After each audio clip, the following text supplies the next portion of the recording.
The October monthly reward card for the Elder Scrolls Legends has been revealed.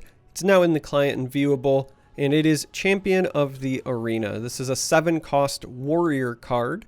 It's an orc, and you might see the little plus sign there. It's also a vampire because it's referencing a very specific character. Though it's interesting because this is not a unique legend. It's funny. You know who this character is, but they're choosing to not give it a name and instead call it something more generic so that you can still run 3 copies. But anyway, lore stuff aside, this is an orc vampire. It's a 7-cost warrior card. It is a 4/8 in stats. It also has breakthrough, and on summon, it battles an enemy creature. And this card is fair. And that's the best way I know how to put it. When I look at this card, I think this card is a lot of fun thematically, right? It's a champion of the arena, so naturally you want it to battle things. And it's a meaty orc, and it is a meaty orc. And when I think of a card like this, what I really think of in my mind is that this is Warrior's version of Worm King's Agent. What I mean by that is it's a 7-cost card. It comes down. It's more than likely leaving a body behind and taking out an opposing body. And then the only difference is in the class flavor, if you will. So Worm King's Agent, you take something out, but then you end up with, hopefully, a 6/6 worth of stats, but it's spread across 2 bodies. You have the upside with the slay potential. You get 1 keyword out of it on the minion with guard, but not necessarily on Worm King's Agent itself. Here, it's coming down.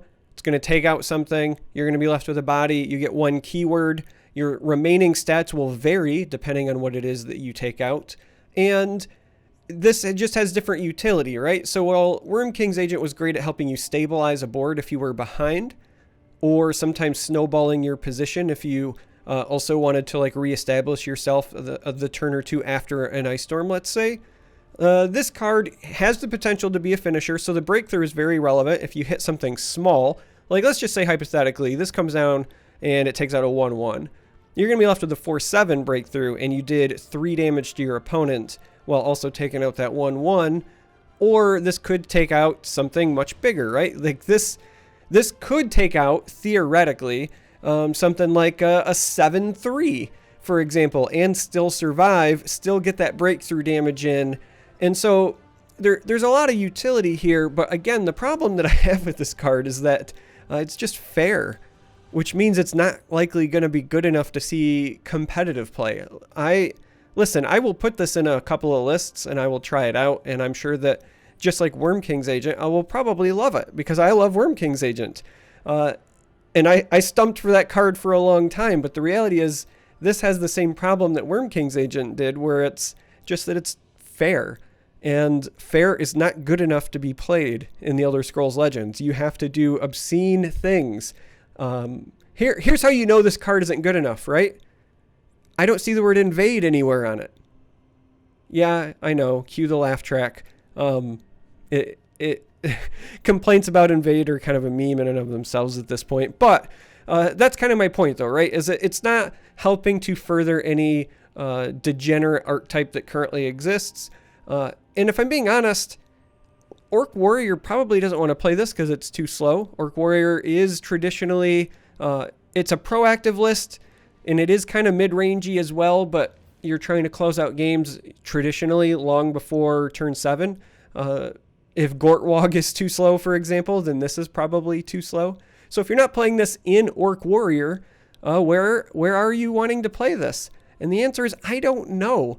Maybe some sort of control Redoran as like a mini Manticora, right? Imagine a weaker Manticora that you could play on turn 7, and then maybe that's where this fits in. I'm not saying it'll never see play. I'm just saying that right now, it's not exactly wowing me.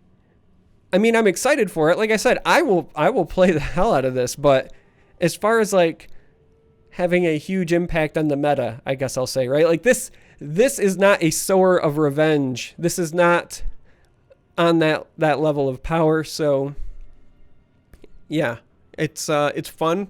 I think it's fair. I think it's very flavorful. I think that hypothetically, I'm not saying that this did or did not happen, right? But hypothetically, if somebody was told to design a card based around this character, this would come really, really close to something that I would have submitted in a job interview in a hypothetical totally didn't happen situation. Though what I submitted was for a unique legend in this hypothetical situation that costed a little bit less and was slightly higher on the power curve because it was a unique legend. But, of course, that didn't actually happen because that's hypothetical. So, nonetheless, I think the card is fun and flavorful. As far as competitive lists go, I think it's going to have a hard time finding a home.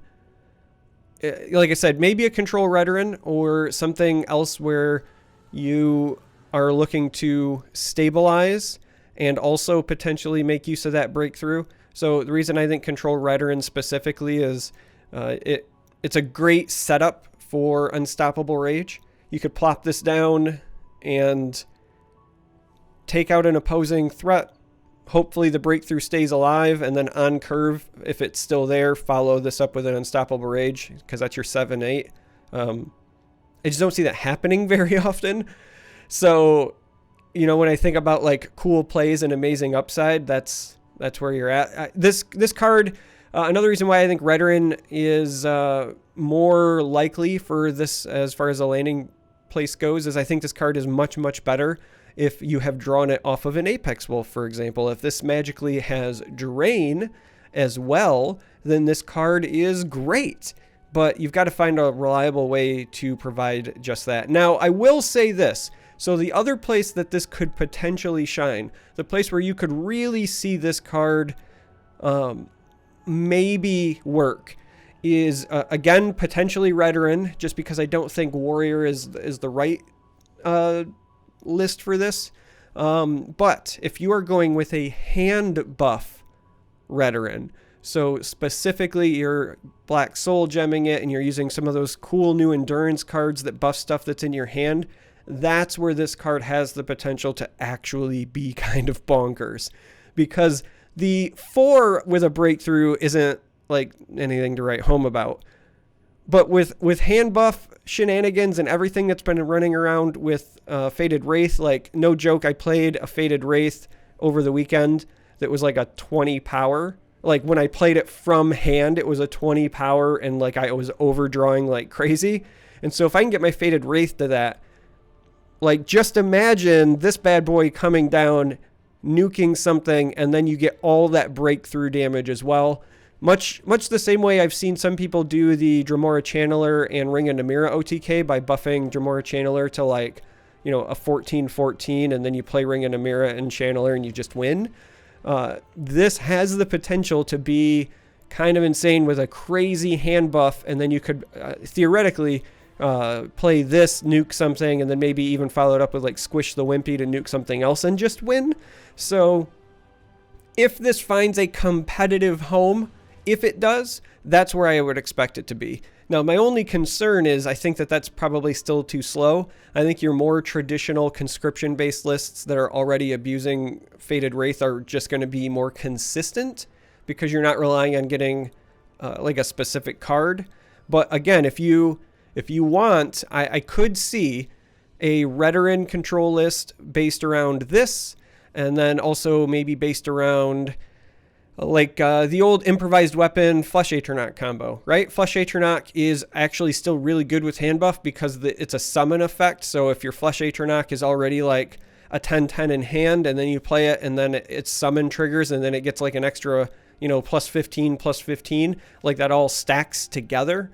So that actually could become an alternative archetype. It's probably the first place where I'm going to try out this card when it is released. So, you know, that it's got some legs there. I don't want my earlier like lukewarm opinion of this to dissuade you. Definitely try to play with this, and I do think that if you are going to pick a home, hand buff is the way to go. I think a hand buff Redoran, something again based around this, and then like Squish the Wimpy, Flesh Atronach, and maybe improvised weapon, like that kind of combo synergy. Use the breakthrough to super nuke your opponent style deck is where it's at. So anyway, that's it for my review. I want to know what you think. Do you think the card is good enough or not? Like I said, personally, I think my biggest complaint is that by itself in a vacuum, this card is just fair. Now, again, it could be nuts with Hand Buff, but I think just in a vacuum by itself, this card is just fair. I want to know what you think. I want to know if you do plan on trying to go the Hand Buff route, how you plan to do so, because I do think that's the most interesting application for this card personally.